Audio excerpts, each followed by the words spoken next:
I'm Dr. Louise Newson. I'm a GP and menopause specialist, and I'm also the founder of the Newson Health Menopause and Wellbeing Centre here in Stratford-upon-Avon. I'm also the founder of the free Balance app. Each week on my podcast, join me and my special guests where we discuss all things perimenopause and menopause. We talk about the latest research, bust myths on menopause symptoms and treatments, and often share moving and always inspirational personal stories. This podcast is brought to you by the Newson Health Group, which has clinics across the UK dedicated to providing individualised perimenopause and menopause care for all women.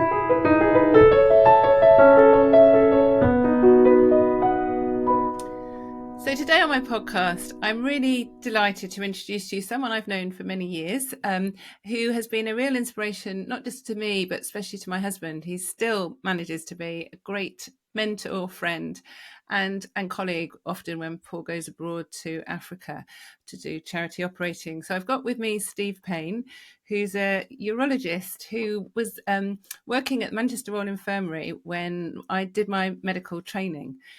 So I've known you, Steve, for many years. Indeed. So welcome to the podcast. It's great having you here. So I speak a lot about Paul, and I've even had him on my podcast, actually. But urologist, sometimes people don't know what it means. So do you mind just talking about what a urologist is and why you decided to be a urologist? Let's start with that first. I mean, I decided to be a urologist because I like the people who were in urology, and I think that that's a really common reason for people wanting to go into the specialty. But a urologist is somebody who deals with the urinary tract, and that is from the top of the kidneys down to the very tip of your water pipe. So, and all of the points in between. But there are a group of urologists who are also work as andrologists, and they're people who deal with predominantly male reproductive and sexual issues. Some of those are medical, some of those are surgical, and I was a urologist and an andrologist, so I did a lot of stuff related to male sexual dysfunction and infertility. Really interesting and really important. And actually, you're absolutely right about working with people who you respect and enjoy working with, because many of us see more of our work colleagues than we do of our partners or families when we work long hours. And it's certainly one of the reasons that Paul went into urology as well. And you still, I was lecturing recently at a part of the British Association of Urological Surgeons. And I was said to Paul, I cannot believe how chatty people are in the coffee breaks. They're just really cohesive and just really supportive of the lecturers as well. Whereas I've been to many conferences where people don't talk, they're not supportive, they wouldn't go up to a lecturer and say, well done. And it's really interesting how people in medicine, you think all doctors are the same, but they really vary, don't they? They do. And interestingly, I've been talking this week at a conference which has involved an awful lot of trainees. So there are 150 urological trainees at this meeting. And they wanted to hear what somebody at the end of their career had to say about the various bits and pieces that they were going to face along the way. So yes, I think it's really interesting. I think it's a great specialty, and I wouldn't I? Of course you would. So I was a junior doctor in the 90s, and obviously Viagra had come out. Cialis, which is a sort of a pure, well, not pure form. It's just slightly better, isn't it? It's just acts in a different way.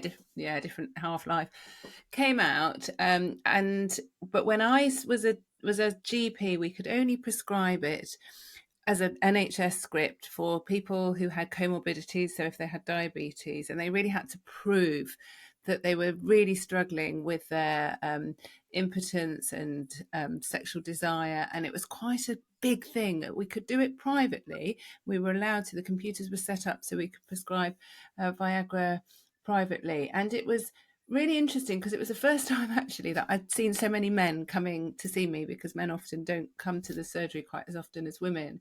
But I also felt quite sad that they had to sort of, especially to me as a woman, prove how difficult something that is so important, but they've never spoken to a medical person about, but they really wanted this treatment. And now obviously Viagra's over the counter. I haven't seen people for many years actually who need Viagra, but when we talk about sexual desire or libido, often it's not just about libido. Isn't just sexual desire. When we think about Freud's definition of libido, it's more pleasure of life as well.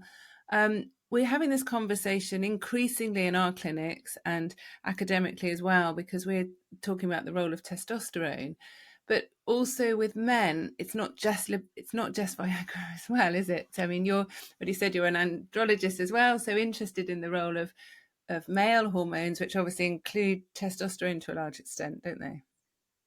They do. They do. I mean, obviously, testosterone is much more important than anything else. Mm, Um, and the biggest issue, of course, if men are suffering from low testosterone, then the biggest issue that comes to the fore is libido, mm, because that is the thing which decreases most in men who have a low testosterone, over 90%.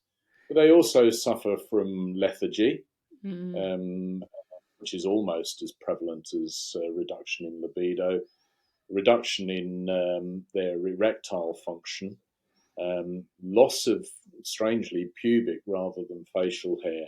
But they mm, also get mood changes, and over half of them get significant depression. mm, And then something which they also notice, which obviously becomes more of an issue to men as they get older anyway, is muscular weakness. mm. So testosterone clearly is very important in maintaining an awful lot of those functions. Yeah, and it's interesting. I started to read more about testosterone in women about 8, 9 years ago, because before that time, Steve, I can admit I didn't know women had testosterone in their bodies because no one taught me. But it's actually the most biologically active hormone in women. So I presume it's up there as being one of the most biologically active hormones in men as well, because we have cells that respond to testosterone all over our body to help with various biological processes. And men do too, don't they? They do, they do. But I mean, the really interesting thing about testosterone is that it's only the free testosterone which is majorly active in men. Mm, That's only 1 to 3% of the testosterone that a man produces, mm.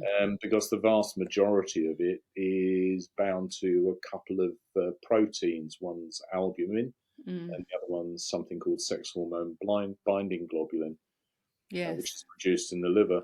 So it's only that very, very small percentage of circulating testosterone which is biologically active and creates all of the positive effects that a man sees. Yes, which is the same in women, isn't it? We have bound testosterone, we have sex hormone binding globulin, which can be increased or reduced with various factors. So it's only the freely available testosterone that's going to have these biological active processes working in our bodies. Yeah, yeah, yeah. Yeah, no, I think it's really important that people understand that a relatively small amount of a hormone can have such dramatic Mm. effects upon various different bodily systems. Yes, and I mean, testosterone in men and women actually was sort of first spoken about really in 1940, and they were doing experiments on both sexes, which obviously they then stopped looking at it in women and carried on with men. Um, but actually, we know it's produced by our sexual organs, so it's produced by our ovaries and the testes, but it's also produced in the brain, as well as estrogen and progesterone are produced in our brains as well. So they do. Testosterone does work as a neurotransmitter.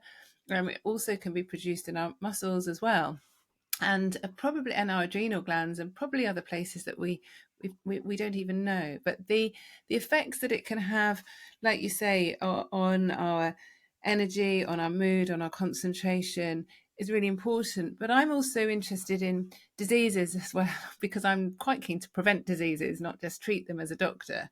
And when I read about the effects of testosterone on our nervous system, and also can help obviously reduce inflammation, but it helps improve mitochondrial function as well, which is like the powerhouse of all our cells.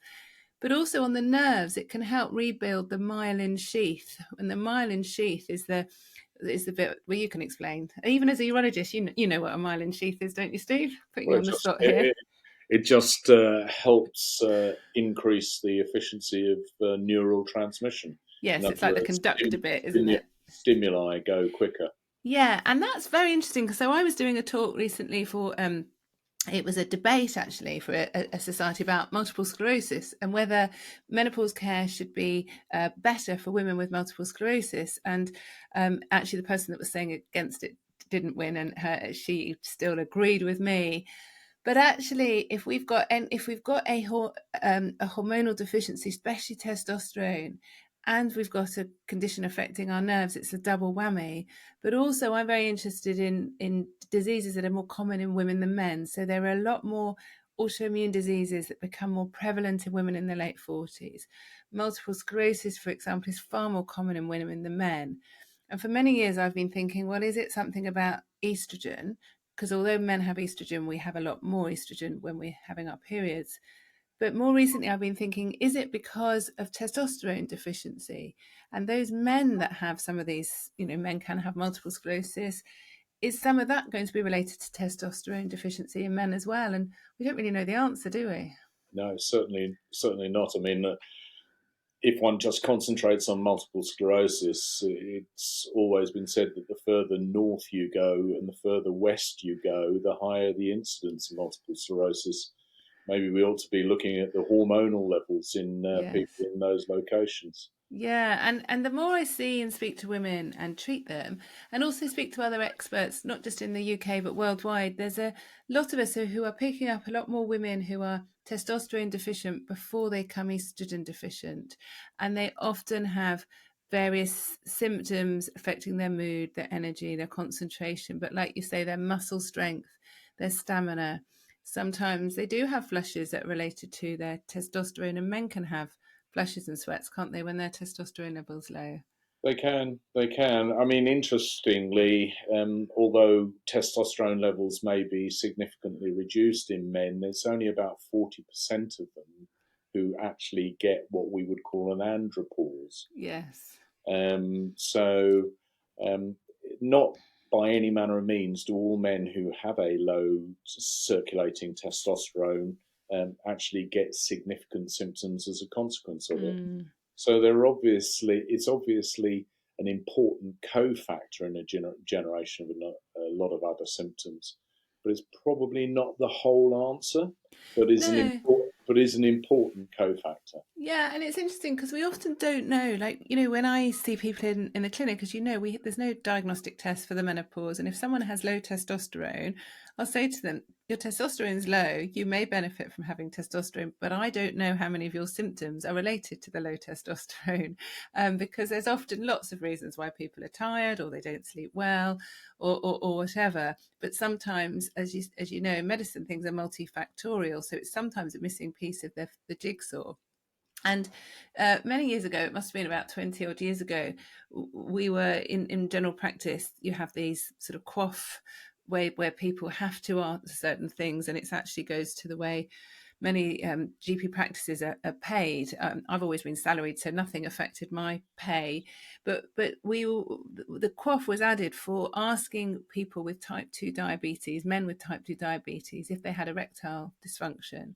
And then we were doing testosterone levels on those people. But what we found was that nearly everyone had erectile dysfunction, but they didn't talk about it. But then when we did testosterone levels, they were always low. And then that was a whole can of worms because they didn't want us to treat with testosterone. So they withdrew that. So then we didn't have to ask. And then it's almost like if you don't test for it, you won't know. All of these things are so Yeah, of multifactorial, aren't course. they? I mean, it's definitely been found that men who suffer from an andropause often have an increase of visceral fat. Yes. So there seems to be a significant association between obesity and what we would call hypogonadism. In other Mm, words, not producing enough testosterone. mm, And if you take a man with a BMI, so there's a body mass index above 30, which is moderately obese, then they will have a testosterone which is approximately 30% lower than Mm. a man with a normal BMI of less than 25. So, as with estrogen and various other hormones, obesity can have a significant effect upon their circulating levels and therefore their bioavailability. Absolutely. So, and it's so important that people are, well, all our patients we look at holistically, and we often find actually when people have their hormones replaced, they find it easier to exercise, they have more stamina, they're sleeping better, which obviously can help with weight as well. And so, but also metabolic changes that occur, and low estrogen in the menopause and low testosterone can be can drive a metabolic state. So we know people with low testosterone, men and women, can increase their risk of type 2 diabetes and obesity. So it's a sort of chicken and egg thing, really. So addressing both of them can make quite a difference. And some people who have testosterone, or some men who have testosterone and are overweight or obese, when their weight reduces, their exercise improves. If they've started on testosterone, they might find that they don't have to continue on testosterone as well, don't they? Yeah, absolutely, absolutely. I mean, as I said, it's really complicated, Yeah, but yeah, no doubt, lifestyle factors, a lifestyle modification, reducing smoking, reducing of alcohol course. Yeah, consumption, yeah, apart from the effects on weight and things from drinking, because they say, oh, you're yeah. drinking another bottle of fat, don't they, if you drink a bottle of wine. Absolutely. So, And we're sort of talking about the beneficial effects of a natural hormone that men, women produce. We all produce, but we there's a lot of people that are quite scared of giving testosterone back. And many years ago, again, when I was a GP about 15 years ago, I saw a man in the clinic who was 62. And I remember him because I knew his wife really well, but she kept bringing him in because she was worried about him. And she said, he's really sweaty. He's really worse at night, actually. He's just really vacant. He's just not himself at all. He's really just got no interest, no joy. He's got no energy. We used to go out walking in our retirement. He's not doing anything of that. He's quite distant. And because he was getting night sweats, that can be a symptom of lymphoma, as you know. So did some blood tests done. He was a little bit anemic. We went to the hematologist. Everything was fine. Things went on. And I remember coming home one day and saying to Paul, "I've got this man and this patient. I'm not sure what's going on." And Paul said, "Well, what's his testosterone level?" I went, "Oh, never done that." And I did it, and it was incredibly low. His free testosterone was very, very low. And so I gave him some testosterone to try, and the effect was transformational. It really made such a difference. And then one of the partners said to me, "You shouldn't be doing this. You need to refer him to the specialist. It shouldn't be you that's giving, a natural hormone back to a patient." So I said, "Oh, okay." So I sent him to the local urologist, and they stopped it straight away. And they said, "Well, he's got a history of raised blood pressure, and giving testosterone is going to increase his risk of stroke. He needs to stop it straight away." And I was really upset because his quality of life completely deteriorated and vanished in front of my eyes. And they went from driving down to Cornwall to do nice walks to him being housebound again. And it really struck me that I was wondering about benefits and risks, shared decision making, but also I couldn't quite understand how giving a natural hormone could increase risk of stroke because I wasn't giving him high doses or levels. But there's always been this thing about people are being scared of testosterone, and I don't quite know where it's come from. Steve, can you explain?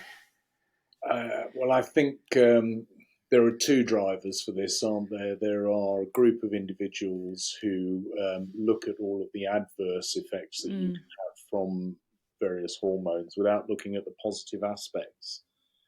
And I think the other thing is, as you say, it's all about shared decision making. And, we are still very paternalistic in medicine mm, in this country.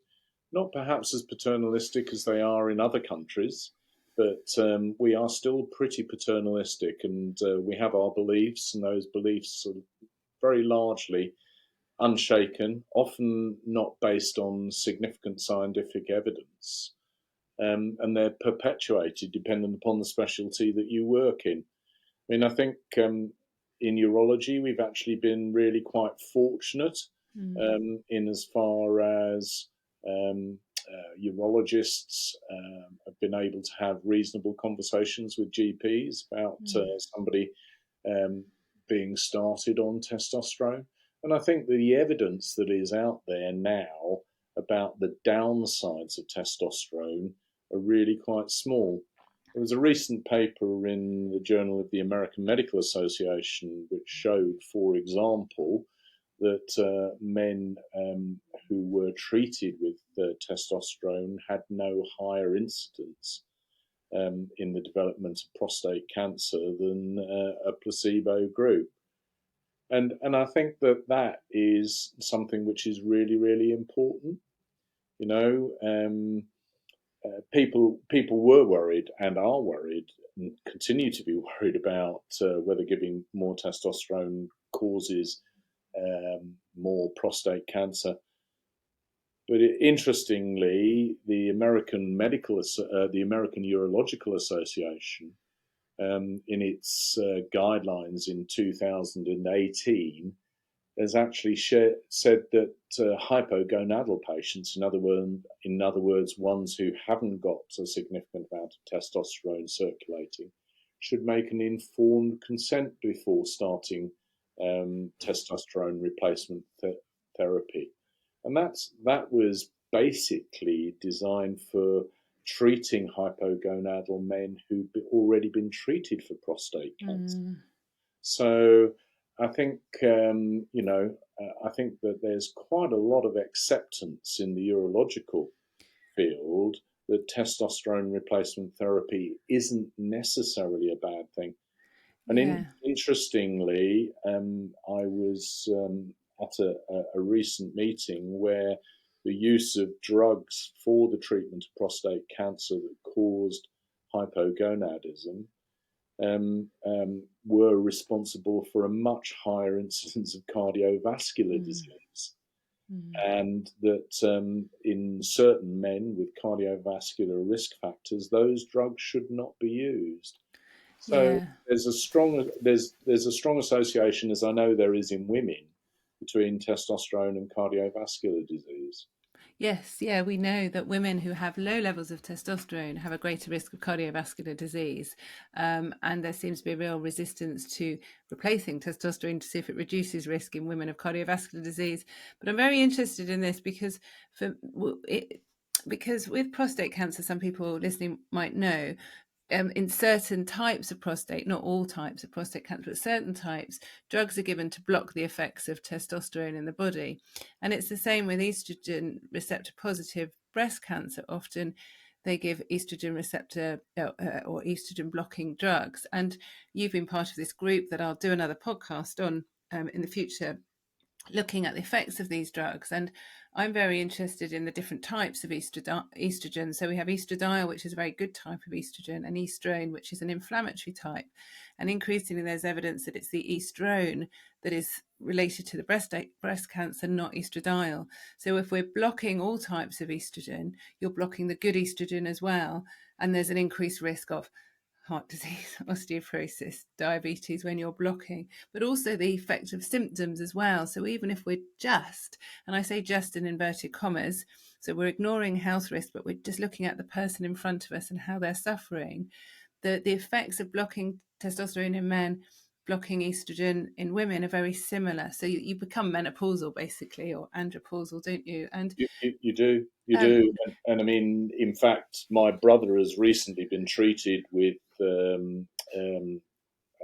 androgen analogues. It's a strange thing. You actually give something which switches off the pituitary gland in your brain, which drives your testicle. Yeah. So you produce an initial high level of testosterone, which then switches everything off. But he had all of the things that you normally ascribe to a menopause, so lots of hot flushes and this and that and the other. But I mean, it's also been recognised relatively recently that men become osteoporotic if they stay on those drugs for any length of time. And Absolutely. indeed, they need to have DEXA scans if they're on it for more than a couple of years. Yes. So yeah, I mean, there's great similarities between Well, the there is, hormones. and for those of you listening that haven't listened to the podcast I've done with Steve before, it's worth listening because you've got very, very close experience of your wife taking estrogen blocking drugs following her breast cancer diagnosis, and it's a really, really great podcast to listen to. But it is about quality of life. But the other thing is looking at the prognosis, and there are different types, there are different grades, there are different stages of breast cancer, as there is in prostate cancer. So this is a very general conversation. But for some people, or many people, thankfully, the outlook from prostate cancer is very good. And we know there's a lot of men that die with prostate cancer, but not from it. It's not their cause of death. Most men, like women, die from cardiovascular disease. And so actually it's weighing up the quality of life and the beneficial effects of blocking the testosterone with the relative increased risk of diseases and reduced quality of life. And so it's very interesting that they even did a study looking at replacing testosterone in men that had had prostate cancer, and very reassuring looking at the results, wasn't it? It was indeed. Yeah, I mean, there is no significant evidence, and in fact, it's all of the evidence has been put together in guidelines by a number of different urological associations to say that there is no convincing evidence. There needs to be a sensible discussion Yes. between whoever is treating that individual and the individual themselves about the pros and the cons of treatment. And Yes. as you know, Louise, prostate cancer becomes much older, much commoner as you get older. Yeah. So that it is said that 80% of men, if they get to the age of 80, will have some evidence of cancer in their prostate. And as you say, most of them die with it rather than of it. But in fact, I mean, the outlook for men who are much younger who are treated for prostate cancer is much better, with 90% of men surviving 10 years. Which is wonderful, isn't it? And It is, and it's a dramatic change. And of course, there is the possibility that there are a lot of new treatments out there, biological agents, which are going to change things significantly. So maybe surgery won't be required, surgery or radiotherapy won't be required. But then again, we do need to look at the way that those work and the effects that they may have. As you know, Jan had problems with aromatase inhibitors. And whilst they may be very good from an oncological perspective, the consequences upon quality of life were really quite significant. And I yes. think we really do need to look at the quality of life aspects of all new treatments and all new medications. Yeah, Because, absolutely, and involve patients. In our clinic, if women have had breast cancer and they choose to take hormones for quality of life, but also disease preventative effects such as osteoporosis or cardiovascular disease, they often sign a shared decision making document that we have to say that they understand there are benefits, they understand there are potential risks, and maybe risks that we don't know because the studies haven't been done. But on balance, they're keen to, go ahead, and we've had a informed decision making consultation. And that often helps when they go and see other doctors. So I've got a patient at the moment whose GP is refusing to prescribe her HRT for her. And the oncologist had written to the GP last week to say, I fully support her having HRT because without it, she will not be able to sleep. She's at a very high risk of osteoporosis because she's very slim. And her breast cancer was a really good prognosis. It was very small, without any spread. Her lymph nodes were clear, and she's thinking about taking tamoxifen, which she can have with her HRT. And so, to work in this shared sort of care where I'm involving the oncologist.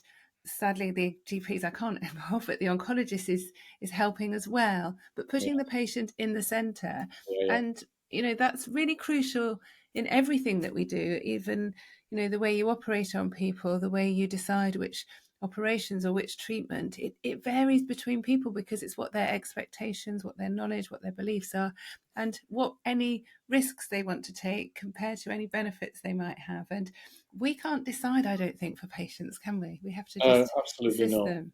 Absolutely not. I mean, we are slightly more fortunate in urology as far as we do have a moderately reliable marker of disease Mm, progression, which isn't something that's present for women yes. with breast cancer. So, although PSA gets very bad press, it is a very Mm, useful indicator of the efficacy of treatment. mm, And of course, you can utilize that when you are treating men with testosterone supplementation. yes. And indeed, the American Urological Association guidelines say that you basically should just bring their testosterone up to a physiological Mm, level. In other words, what would be normal for a man of that age. mm, And mm. as long as it improves their quality of life, then that's fine. You shouldn't give them uh, increased levels of No. testosterone. No, which makes perfect sense. And the other thing, just before we finish, to add is that when people have testosterone, especially if they're using it as the gel, or sometimes women will use a cream, it doesn't build up in the body. You know, if they stop using it, it goes out of the body very quickly, which is very reassuring. So often people know they can have a therapeutic trial, see if it helps. Like we've already said at the beginning, not everybody who's tired is going to be related to low testosterone. So if they don't feel any better, they don't have to carry it on either. So Yeah, there's absolutely. choice of starting and stopping medication, which I think is also really important. Yeah, yeah. No, I totally agree with that. I mean, there does seem to be a difference in the culture or the opinion between andrologists, neurological oncologists, and menopause specialists treating women with breast cancer. Mm, Um, and maybe there's something to learn from yes. what has happened in the treatment of men with prostate cancer with testosterone supplementation Mm. for our colleagues who are treating women with breast cancer. Absolutely. And a joined up approach in medicine, joining up patients and various specialists is really crucial. So I'm very Absolutely. grateful for your time, Steve. Before we finish, I always do 3 take home tips. So I'm very keen to ask you 3 things. If people have been listening and think whether they're men or women, could any of my symptoms be related to low testosterone? What 3 things would you recommend for them to do? Well, number one is if they are not feeling how they feel they should be feeling at their age, say they're over 50, then it's probably worth seeking your GP's advice and getting a testosterone done. The second is if you do have urinary symptoms, and do go along and see your GP and get yourself checked out to make sure that those aren't related to prostate cancer. Even though the vast majority of them, greater than 90% of them, will be due to benign disease and not due to cancer. And the third thing is if you are a man who has been treated for prostate cancer and is having sexual difficulties when none existed prior to the treatment for that prostate cancer, then always ask whether you could have a testosterone level checked, and if it is low, whether you could be treated with testosterone. So I think those are the 3 things that I would suggest. Oh, thanks, Steve. Thanks for sharing some of your phenomenal knowledge and experience. And I'm very grateful for your time today. So thank you.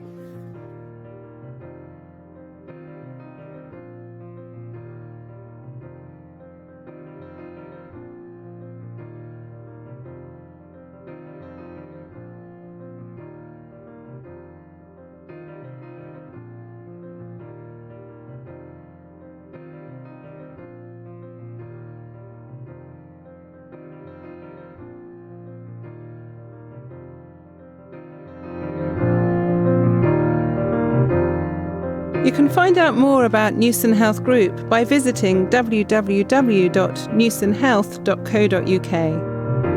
And you can download the free Balance app on the App Store or Google Play.